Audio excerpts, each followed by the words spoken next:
आधुनिकता की इस दौड़ में आपने देखा होगा कि किसानों का खेती से मोह भंग होता जा रहा है। धरती पुत्र अपनी आय के लिए दूसरा स्रोत ढूंढने लगा है। धरती का सीना चीर कर मेहनत के बीज बोने वाला अन्नदाता आज अपनी खेती की जमीन बेचकर नए बिजनेस की ओर मुड़ रहे हैं। लेकिन समंदर में सभी तैराक एक जैसे नहीं होते। कुछ धारा के विपरीत भी चलते हैं, कुछ मोड़ देते हैं हवा का रुख, उसे अपने वश में करते हैं। आज हम आपको मिलवा रहे हैं एक ऐसे आधुनिक किसान से जिन्होंने अपना बिजनेस छोड़कर धरती की वंदना की, किसानी करने की ठानी, और इसके बाद उन्होंने जो कृषि क्षेत्र में किया उसका डंका चारों ओर बज रहा है।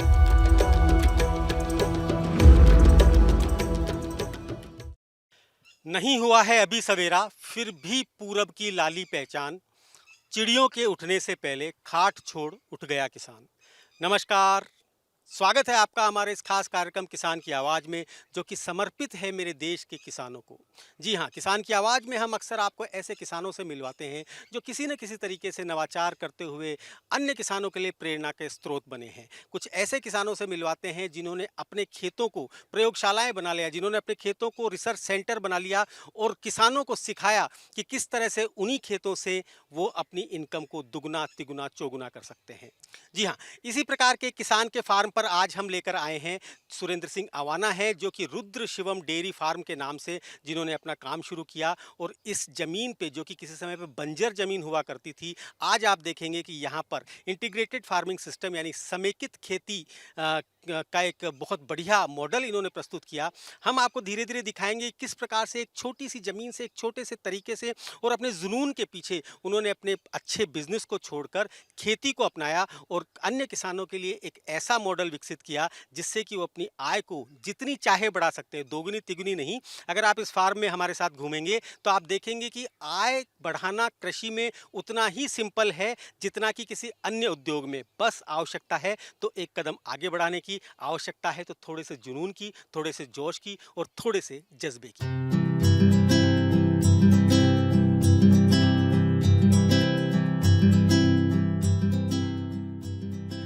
सुरेंद्र सिंह अवाना किसानों के लिए एक इंस्पिरेशन, एक प्रेरणा। जब उनका बिजनेस से मोह भंग हुआ तो अपने बच्चों को उन्होंने सब कुछ हैंडओवर कर दिया और खुद चले आए खेतों में, अपनी मिट्टी के पास। और देखते ही देखते एक बंजर जमीन पर कमाल कर दिखाया। अवाना ने महज 6 सालों में इंटीग्रेटेड फार्मिंग का शानदार मॉडल तैयार किया। अवाना मॉडल अब कृषि पर्यटन बन गया है। दूर दूर से लोग इस खूबसूरत फार्मिंग को देखने आते हैं। नहीं यकीन तो खुद देखिए। जी हाँ, तो आज आप घूम रहे हैं हमारे साथ अवाना जी के फार्म में। जी हाँ, एक ऐसा फार्म जहाँ पर घूमने के लिए न जाने किस किस यूनिवर्सिटी से, किस किस संस्थान से लोग आते हैं और वाकई में ये एक टूरिज्म का जगह बन गया है। सर, एग्रो टूरिज्म भी इस समय पर एक बहुत अच्छा एक धंधा है, एक अच्छा बिजनेस है जो कि किसान कर सकते हैं। क्या कहना चाहेंगे सर? देखिए, अभी इसके ऊपर दोनों सरकारें मदद भी कर रही हैं। एग्रो टूरिज्म की किसान है वो अपने खेत को एग्रो टूरिज्म में कन्वर्ट करे। छोटे छोटे जैसे झूले लगाए, पानी है तो नाव लगाए, घोड़े हैं, ऊँट हैं, इस तरह की अगर 4-5 सुविधा दे और प्लस 5-10 कमरे बने हुए हों तो राजस्थान सरकार भी मदद कर रही है, भारत सरकार भी मदद कर रही है। और इसके ऊपर मैंने पहल शुरू कर दी है कि आप देखोगे अभी ये चारों चीज़ें, 5 ऊँट हैं, 2 घोड़े हैं और नाव हैं 2 और उसके अलावा झूले 5-7 हैं। तो इस फार्म पे मैंने स्टार्ट कर दिया है। बस कॉटेज बनने हैं, थोड़े दिनों में कॉटेज बन जाएंगे। और उससे भी आगे मैं आपको बताऊं कि यहाँ प्राकृतिक चिकित्सालय भी आने वाले 6 महीने में होने वाला है और साल भर में गुरुकुल भी यहाँ खुलने वाला है। तो ये नहीं है कि जैसे हमारे प्रधानमंत्री कह रहे हैं कि भारत है वो वापस विश्व गुरु बनने वाला है। मैं कह रहा हूँ किसानों का बहुत बड़ा योगदान रहेगा टूरिज्म, गुरुकुल और प्राकृतिक चिकित्सालय के माध्यम से। आज जब दुनिया भर में पैक्ड प्रोडक्ट्स कंज्यूम किए जा रहे हैं जो आपके लिए बीमारियों के घर से कम नहीं है, लेकिन डरिए नहीं, क्योंकि सुरेंद्र सिंह अवाना ऑर्गेनिक और हाइजीनिक उत्पाद आप तमाम लोगों को देना चाहते हैं। इसीलिए तो उन्होंने गायों को खिलाने के लिए नॉन केमिकल पौष्टिक चारा भी अपने खेत में ही उगाया है। चाहे पशुओं का सुपर फूड कहा जाने वाला अजोला हो या पौष्टिक चारा, अजोला के लिए एक प्रोसेस फॉलो करना होता है। एक कंटेनर में पानी जमा किया जाता है जिससे अजोला के लिए काई जम जाती है। अवाना सब कुछ अपने खेत में ही उगाते हैं जिससे गायों का दूध पौष्टिक और ऑर्गेनिक हो सके। सुरेंद्र अवाना ने किसानी की शुरुआत पहले गौपालन से की थी। उन्होंने 2 गाय पालने की शुरुआत की। आज कारवां 271 तक पहुंच चुका है। अवाना की गौशाला में 271 गायें हैं, जिनसे उनकी आय नॉर्मल किसानों से कहीं ज्यादा है। न्यूज इंडिया से बात करते हुए सुरेंद्र अवाना ने रुद्र शिवम डेयरी की सफलता की दास्तां सुनाई। और इस समय हम हैं सुरेंद्र अवाना जी के फार्म के उस हिस्से में जो इन्हें बहुत पसंद है और जहां से इन्होंने इस फार्म की शुरुआत की थी, या यूँ कहें खेती की दिशा में बढ़ने में या पशुपालन की दिशा में बढ़ने का पहला कदम इन्होंने गोपालन से शुरू किया था। आपने जो शुरुआत की वो गोपालन से की या गौ की सेवा से की, गाय की सेवा से की? स्कूल के अच्छे बिजनेस में थे लेकिन आपने एक उद्योग के रूप में इसे दर्शन दिया। क्या ऐसा कौन सा आपकी लाइफ में ऐसा कौन सा टर्निंग पॉइंट आया कि आपने अपना स्कूल छोड़कर और सीधा खेतों की तरफ आ गए? देखिए, 12 दिसंबर 16 को हमने रुद्र शिवम डेयरी की स्थापना की और 2 गाय से। और गायों में भी जैसे पूरे हिंदुस्तान में 47 देसी गायें हैं, देसी गाय पे ही काम करना था, तो हमने गिर नस्ल को इसलिए चुना कि एक तो ट्रांसपोर्टेशन इजी था, क्योंकि हमारे जयपुर अजमेर ज़िले में चित्तौड़ भीलवाड़ा में खूब मिल जाते हैं। मैं गुजरात से भी 2 गाय लाया, लेकिन 75,000 किराया लगा। तो फिर मैंने यही सोचा कि क्यों नहीं अपने यहीं से जो थोड़ी सी कम ब्रीड वाइज हैं उनको लेके और नस्ल सुधार पे काम किया जाए। और नस्ल सुधार पे काम करते करते आप देखिए 60 गाय खरीदी थी और आज 271 हो गई हैं। इसका सीधा श्रेय सॉर्टेड सीमन को भी मैं दूंगा। हमारे साथियों की मेहनत और हमारा ब्रीडिंग पे काम करने का तो है ही, लेकिन मोटा मोटा ये है कि सॉर्टेड सीमन से हमारी ये संख्या है जो 271 तक पहुंची है। आपने फैमिली डॉक्टर तो सुना होगा, लेकिन क्या आपने कभी फैमिली फार्मर के बारे में सुना है? सुरेंद्र कृषि क्षेत्र में इनोवेशन के धुरंधर हैं। वो फैमिली फार्मर का कॉन्सेप्ट लेकर आए। इसके जरिए वो जयपुर के लगभग 500 परिवारों के फैमिली फार्मर बन गए हैं।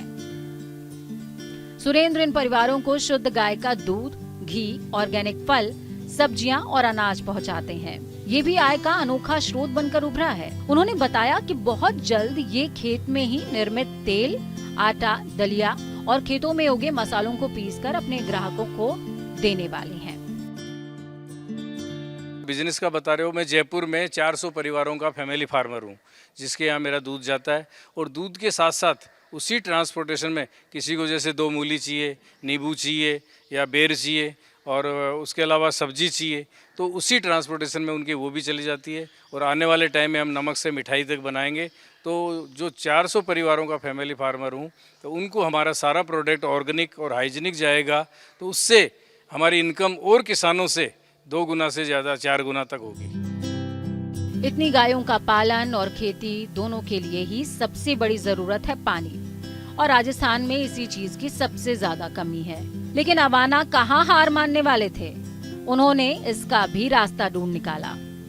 उन्होंने अपने खेत में तालाब बना लिए, जहाँ साल भर के लिए बारिश का पानी स्टोर हो जाता है। इस तालाब से खेत की खूबसूरती बढ़ती है, तो तालाब में मछली और बतख पालने से इनकम का एक और सोर्स जनरेट होता है। देखिए, जब ये ज़मीन हमने खरीदी उस समय पानी यहाँ बिल्कुल नहीं है ज़मीन में। 18 ट्यूबवेल कराई, 8 में पानी आया, उसमें से भी 4 बंद हो गई। आज की तारीख में 2 में है, वो भी मई अप्रैल में आते आते बंद हो जाती है। तो इसका सोल्यूशन हमने ये देखा कि जहाँ ढलान वाली जगह है वहाँ सरकारी सब्सिडी से पौंड बनाए। आज हमारे यहाँ 5 पौंड हैं और 3.5 करोड़ लीटर वर्षा जल बचा है, जिसमें गायों के पौंड शेड का पानी आता है, ये ढलान का पानी आता है, स्टाफ क्वार्टर का आता है, हमारी खाद फैक्ट्री का पानी आता है। इस तरह से 5 पौंड में 3.5 करोड़ लीटर बचाया है। और करीब 80% वर्षा जल से यहाँ सब्जी, अनाज और चारा होता है। अब देखिए आप, किसान आत्मनिर्भर बन रहा है। सरकार की इसमें मुझे 5 लाख रुपए सब्सिडी मिली, 2 लाख रुपए मैंने लगाए। अगर किसान चाहे तो खुद का ट्रैक्टर है तो इसको खोद ले तो 1-1.5 लाख रुपए और बचत हो जाएगी उसके। तो एक तरह से ये फ्री का तो पौंड है और फ्री का पानी है उसके बाद इसमें सिंचाई करो। आप देखिए 2 पाइप लगे हुए, एक सोलर का और एक बिजली का, और पूरा फार्म है ड्रिप और मिनी स्प्रिंग से जुड़ा हुआ है। तो वह पानी फ्री का पौंड है, फ्री का पानी है, उसके अंदर भी मछली पालन कर रहे हैं। कम से कम 5 साल के अंदर 35,000 की और ज़्यादा से ज़्यादा 70,000 की मछली बेची है। अगर कोई किसान 1 बीघा में साल में 70,000 रुपये कमाता हो तो मुझे बताओ। तो मछली पालन के साथ आप पीछे देखेंगे बतख पालन है। बतख के भी 4 फ़ायदे हैं। बतख का जो वेस्ट है वो फिश का फीड है। उसके अलावा अगर हवा नहीं चल रही है, थोड़ी सी जो बतख को ऑक्सीजन चाहिए, तो बतख तैरती हैं, उससे उस मछलियों को ऑक्सीजन मिल जाती है। नंबर तो मेरा किसान भाइयों से ये निवेदन है जिनके खेत में पानी नहीं है या कम है, इस तरह के सरकार की सब्सिडी से पौंड बनाकर और सिंचाई भी करिए, और दूसरे अन्य जो 2-3 फ़ायदे हैं वो लीजिए। और वर्षा जल तो अमृत है, इससे सब्जी और फसल है वो बहुत अच्छी हो रही है। राजस्थान में सुरेंद्र अवाना खेती के साथ साथ पशुपालन भी करते हैं, तो रेगिस्तान के जहाज ऊंट पालने से कैसे वंचित रह सकते थे। अवाना गायों के साथ साथ ऊंट के डेयरी प्रोडक्ट्स भी बनाते हैं। वो ऊंट के दूध की कुल्फी भी बनाते हैं। साथ ही उन्होंने ऊंट के दूध के प्रोडक्ट्स के फायदे भी गिनाए हैं। आप खुद सुनिए।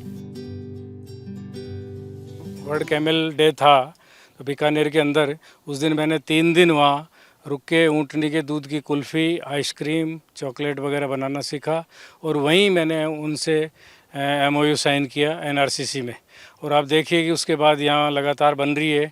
और जयपुर में जो हमारा ऑर्गेनिक मंडी लगती है वहीं पे करीब हर संडे को 100 कुल्फ़ी बिकती है, और वैसे 50 कुल्फ़ी है जो दूध के साथ ऑन डिमांड जा रही है। लोगों को ये बताया गया है कि ऊँट की जो दूध है या दूध के बाई प्रोडक्ट में है, एक तो सबसे बड़ा फ़ायदा तो ये है कि वो साल्टी होता है, तो डायबिटीज़ वालों के लिए सबसे बेस्ट है। उसके अलावा बच्चों को हाइट बढ़ाने के लिए बहुत बढ़िया है। उसके अलावा TB है और अस्थमा की है, ऐसी बीमारियों के लिए बहुत अच्छा है। ख़ासतौर से बच्चों को अगर पिलाते हैं तो हड्डी मजबूत होंगी और उनकी हाइट भी बढ़ेगी। इस तरह के अगर फ़ायदे हम लोगों को बताएंगे तो हमारे जो आसपास में यहाँ 5 टोले हैं, 2 टोले उगरास में हैं, 2 महेशवास में हैं, 2 रामसागर में है, और इन सब का अगर दूध जोड़ते हैं तो 200 लीटर होता है। तो मैं अब ये जो इधर उधर बेचते हैं तो इनको 30-32 रुपये मिलते हैं। मैं इनसे, मेरे खुद के अभी एक ही ऊँटनी ब्याई हुई है, तो मैं इनसे कुछ दूध लेके और उससे कुल्फ़ी भी बना रहा हूँ, और अभी थोड़े दिन बाद चॉकलेट भी बनाऊँगा। तो इनको मैं 50 रुपये लीटर में मैं ख़रीदता हूँ। तो किसानों की, इनकी ऊँट पालकों की भी दूध की, उससे उनकी इनकम भी बढ़ रही है, और मैं हमारा मिनिमम मार्जिन लेके जयपुर के शहरों को जो डिजीज़ हैं उनके लिए, और एक नया आइटम है, नई कुल्फ़ी जो बड़े चाव से बच्चे और बड़े खाते हैं। इस तरह से ऊँट पालकों को, जो हमारा राज्य पशु है, जो रेगिस्तान का जहाज है, इसको बचाया भी जा सकता है, वरना ये ऊँट पालक है बहुत दुखी हैं। मेरे जैसे और किसान भी दूध के मिल्क की मार्केटिंग करेंगे तो डेफिनेट हमारा ये राजस्थान का राज्य पशु रेगिस्तान का जहाज बच जाएगा। आज राशन से लेकर सब्जी तक घर घर में पैकेट्स में पहुंच रहे हैं, जो सुविधाजनक तो है ही, लेकिन उतना ही नुकसानदायक भी है। तो वहीं सुरेंद्र अवाना हैं जो हमें हमारी जड़ों और संस्कृति से जोड़ने की कोशिश कर रहे हैं। उन्होंने ऐसी मशीनें बनाई हैं जिससे आटा दाल धीरे धीरे पीसे जाते हैं। देखिए, जो आज से 50-40 साल पहले हमारी दादी नानी स्लो आटा पीसती थी धीरे धीरे चक्की से, वो आटे की क्वालिटी सबसे अच्छी होती थी और ठंडा आटा कहलाता था। यही मशीनें आज हम आटा, दलिया और मसाला के लिए आपके सामने अभी बताई है। इस तरह से ये चक्की है, और ये पत्थर है, वो जो टाँचने से किरकर आती है वो वाला नहीं है, ये बहुत अच्छी क्वालिटी का, अच्छे पहाड़ का पत्थर है। तो इससे किसी भी तरह का कंकर आने का या जो डायबिटीज़ पत्थरी वालों को डर लगता है ना कि भाई हाँ इसमें थोड़ा सा कंकर आएगा, वो कोई किसी तरह की इसमें शिकायत नहीं रहेगी। और इसमें से हम 1 भी चला सकते हैं, 2 भी, 5 भी चला सकते हैं। ये इसका गेयर बॉक्स है। इससे सुरेंद्र अवाना बताते हैं कि मील में तेल पीसने के दौरान ही गर्म हो जाता है, जो सेहत के लिए ठीक नहीं है। उन्होंने अपनी बनाई मशीनों का काम करने का पूरा प्रोसेस बताया। उसके बाद आप ये देखिए, ये ऊखड़ मूसड़ है, ये ऊखड़ जिग से इसमें मिर्ची है वो पूरी इसमें कुटी जाएगी। जबकि हम मिल से आज मिर्ची यूज़ कर रहे हैं, कुटी हुई पीसी हुई, वो नुकसान करती है। ये बिल्कुल ठंडा कहलाएगा और जिग जैग ऊखड़ मुसड़ से मिर्ची कुटेगी। और हल्दी जो हम तैयार करेंगे, वो हमारे खेत की ऑर्गेनिक हल्दी है। उसको हम देसी गाय की छाछ में 12 घंटे भिगोएंगे, फिर छाया में सुखाएंगे। सुखाने के बाद इसके अंदर आधी कुटेंगे। जब इतने इतने टुकड़े हो जाएंगे, उसके बाद स्लो चक्की से पीसेंगे। और ये जो हल्दी है, वो जो हमारी हल्दी शास्त्रों में, हमारे जो पुराने वेद कहते हैं औषधि है, वास्तव में इस पद्धति से अगर हल्दी को हम यूज़ करेंगे तो वो 100% औषधीय गुण होंगे उसमें। उसके बाद भी ये है चालना। चालने नाम, इसमें जैसे मिर्ची है, हल्दी है, धनिया कूटने के बाद ये बारीक बारीक है, ये मोटर से चलेगा। लेकिन साहब के अंदर अलग अलग कितना मोटा रखना है, ये मसाला छानने का है, ये भी मोटर से चलेगा। और आप ये देखिए कि कोल्ड प्रेस ऑयल है। कोल्ड प्रेस मतलब ठंडा ऑयल। आप ये इसके अंदर है, ये जैसे सरसों है, सरसों, तिल या मूंगफली, तीनों या कोई चौथी भी चीज़ हो, तो आप इसके अंदर ये इसके अंदर यहाँ डालिए। और डालने के बाद इसको बंद कर दो और ये चलाएंगे ना, तो इसके अंदर से जो वैक्स है वो तो अंदर रह जाएगी खड़ में, और इसमें से धीरे धीरे ये तेल निकल के और यहाँ आ जाएगा। ये कोल्ड प्रेस ऑयल ठंडा तेल कहलाता है। यानी मील के अंदर गरम होके वो तेल निकलता है। जैसे हमारे माताएं, दादियाँ कहती हैं कि एक बार तेल को गर्म करने के बाद दोबारा यूज़ नहीं करें। मील में पहले ही गर्म हो गया, फिर हम उसके अंदर गर्म करके पकौड़ी तल रहे हैं, पूड़ी तल रहे हैं, तो वो एक तरह से पहले ही गर्म है तो नुकसान करता है। ये कोल्ड प्रेस ऑयल है, बिल्कुल ठंडा रहेगा। और जो कच्ची घानी है उससे भी ये ज़्यादा अच्छा है, क्योंकि कच्ची घानी में तो इस तरह से क्रश होता है, चाहे मूंगफली हो, सरसों हो या तिल हो, क्रश होगा तो जो वाइट वैक्स होता है वो तेल के अंदर मिल जाता है और तेल गाढ़ा हो जाता है। और इसके अंदर बिल्कुल यूँ पिचकेगा। पिचकने के बाद जो वैक्स है, वैक्स तो खल में रह जाएगा और तेल इन छिद्रों से बाहर आ जाएगा। इसको मोटा मोटा अपन ये समझिए कि ये तो भैंस का घी है, घानी वाला, तो जिसमें वैक्स मिला हुआ है। और ये कोल्ड प्रेस ऑयल है, बिल्कुल लाइट है, गाय के घी की तरह। इसको अगर आप खाते हो तो आपके कोलेस्ट्रॉल हो शरीर में जो भी किसी तरह का जमने का ये नुकसान नहीं होगा।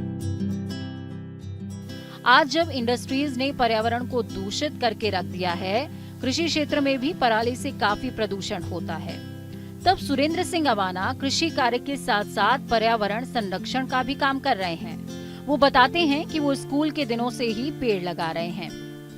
अब वो रोज एक पेड़ लगाते हैं। अब तक वो 1 लाख पेड़ लगा चुके हैं और दूसरों से भी एक पेड़ लगवाते हैं। उन्होंने अपने खेत के एक हिस्से को पर्यावरण संरक्षण को समर्पित कर दिया है। न्यूज इंडिया से एक्सक्लूसिव बातचीत में उन्होंने दिखाया कि कैसे जापानी स्टाइल में जिग-जैग तरीके से पेड़ लगाए गए हैं। 1 जुलाई 10 को मैंने ये सोचा कि मेरी एनिवर्सरी और जो बर्थडे आता है वो मार्च और मई जून में आता है, उस समय भी जो हम पेड़ लगाते हैं वो जिंदा रहते हैं। तो उसके बाद मैंने ठान लिया 1 जुलाई 10 से कि रोज़ मैं एक पेड़ लगाऊंगा और इस फार्म पे जो भी मेहमान आता है सबसे एक पेड़ लगवाता हूँ। आज अभी 14 जुलाई को 1 लाख प्लस वहाँ पेड़ इस फार्म पे लगा। जो आप देख रहे हो ये सघन पद्धति से लगाए गए हैं। इस पद्धति को मियावाकी पद्धति कहते हैं। ये जापान की पद्धति है और इसके अंदर देखिए जिग जैग करके 1-1 मीटर पे पेड़ लगे हुए हैं।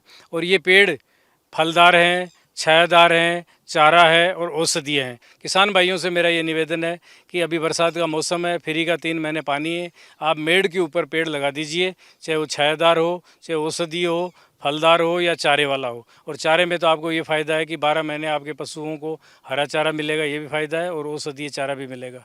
इसलिए मेरा सबसे निवेदन है कि जब भी आपका चाहे जन्मदिन हो, शादी की एनिवर्सरी हो, और किसानों को भी मैं तो कहता हूँ कि 3 महीने तो पेड़ खूब लगाने ही लगाने चाहिए।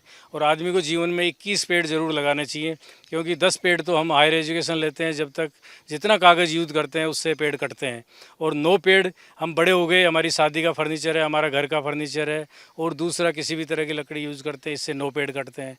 और हमारी हिंदू संस्कृति में जिस दिन हम ऊपर जाएंगे उस दिन भी हमें 1 पेड़ चाहिएगा। तो इस तरह से 20 पेड़ हो गए जो एक आदमी के कारण कटते हैं। इसलिए 21वां 1 पेड़ ज़्यादा लगाना चाहिए, ताकि ये पर्यावरण बचा रहे, हमारी पृथ्वी बचा रहे, और ये पर्यावरण की रक्षा के लिए 21 पेड़ हर आदमी को अपने जीवन में मौके मौके पर लगाने चाहिए। रुद्र शिवम डेयरी और एग्रीकल्चर रिसर्च में हमने फार्मिंग की एडवांसमेंट को देखा, जहां उन्होंने 7 लेयर्स के पौधे लगाए हुए हैं, यानी कि एक ही जमीन पर 7 तरह के अलग अलग पौधे बढ़ रहे हैं। ये देश भर के किसानों के लिए प्रेरणा है। सुरेंद्र अवाना ने पेड़ों की लेयरिंग समझाई। उन्होंने बताया कि कम जमीन में कैसे ज्यादा पौधे लगाए जा सकते हैं। देखिए, ये 7 लेयर चारा, 7 लेयर है। मैं एक एक लेयर के बारे में बता रहा हूँ आपको। सबसे नीचे है ये गिन्नी ग्रास है। ये गिन्नी ग्रास हम रखेंगे इसको 3 फीट तक। फिर उसके बाद है ये हेजलूसन, ये रहेगा 3.5 फीट। फिर उसके बाद है ये सुपर नेपियर, ये रहेगा 4 फीट पे। उसके बाद है ये सुबबुल, ये रहेगा 4.5 फीट पे। उसके बाद ये संजना है, ये रहेगा 5 फीट पे। संजने के बाद ये सैतूत है, जो देखिए आप वहाँ तक गया, ये रहेगा करीब 5.5-6 फीट पे। और फिर अर्डू रहेगा 8 फीट पे। ये 7 लेयर यहाँ नीचे से ऊपर तक है। और ये जो पोषण वाटिका है, मतलब जैसे हमारा बेजड़ की रोटी होती है जिसमें गेहूँ, जो चना, सोयाबीन आदि हम डाल के उसको और न्यूट्रिशन वैल्यू बढ़ाते हैं, ये गायों के लिए 7 तरह का है। इसको मिक्स हम काट के, जैसे सैतूत का अलग फ़ायदा है और संजने का तो कैल्शियम सबसे ज़्यादा गायों के लिए बहुत है। तो इस तरह से ये पूरा संपूर्ण ग्रीन फोडर है गायों के लिए। और वो हमने ये 1 बीघा के अंदर आप पीछे तक देखेंगे पूरा लगा रखा है। मतलब अगर इसको सीधी भाषा में कहें तो पशुओं के लिए डाइट चार्ट है। बिल्कुल डाइट चार्ट है। और सारे जो तत्व जैसे हमारे को हमारी बैलेंस डाइट में चाहिए, वैसे इनकी जो 13 से 14-15 तत्व चाहिए ग्रीन फोडर में, वो सारे इसके अंदर हैं। सुरेंद्र सिंह अवाना का फार्म कुल 95 बीघे में फैला हुआ है। उन्होंने बताया कि 40 बीघा में केवल बहुवर्षीय चारा लगाया जाता है। साथ ही उन्होंने दूसरे किसानों से भी बहुवर्षीय फसल लगाने की अपील की है। टोटल तो बीघा है 85, जिसमें 40 बीघा में सिर्फ 24 तरह का बहुवर्षीय चारा है। आप देखिए मेड पे 5-5 फीट पे बहुवर्षीय चारा लगाया। ये जैसे सुपर नेपियर है, केन ऑस्ट्रेलिया है, ये 5 ईयर का है। यानी इसकी अभी ये 60 दिन का हो गया है और इसको काट के डालेंगे दोबारा 60 दिन में हो जाएगा और 5 साल तक चलता रहेगा। किसान क्या करता है, बीज डालता है और काटिंग करता है, फिर ट्रैक्टर चलाता है, तो उसका खर्चा ही बढ़ जाता है। इसलिए मैं किसानों से निवेदन करता हूँ कि बहुवर्षीय चारा लगाइए, जिसकी 3 साल से 80 साल तक उम्र होती है, तो उनको बार बार ट्रैक्टर चलाने का बीज का खर्चा नहीं होगा।